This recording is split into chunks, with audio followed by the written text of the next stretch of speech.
Israeli Prime Minister Benjamin Netanyahu has asked the country's president for a pardon in his long-running corruption trial. In a video statement released on Sunday, he said the criminal proceedings were hindering his ability to govern and that a pardon would be good for Israel.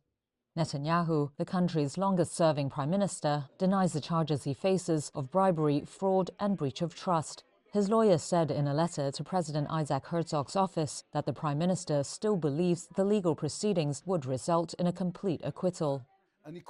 In response, opposition leader Yair Lapid argued Netanyahu cannot be pardoned without admitting guilt.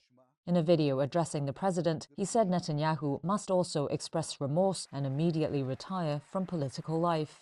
The case has drawn the attention of a powerful ally. US President Donald Trump wrote to Herzog this month, urging him to consider pardoning Netanyahu.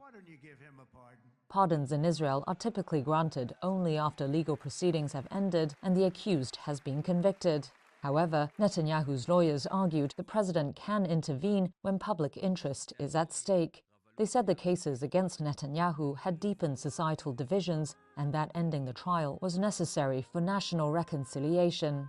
They also said the increasingly frequent court hearings were a burden to the prime minister's attempts to govern.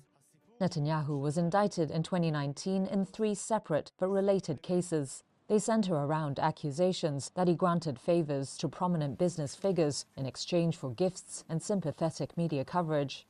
President Herzog's office described Netanyahu's request as extraordinary with significant implications. It said the president will responsibly and sincerely consider the request after receiving relevant opinions.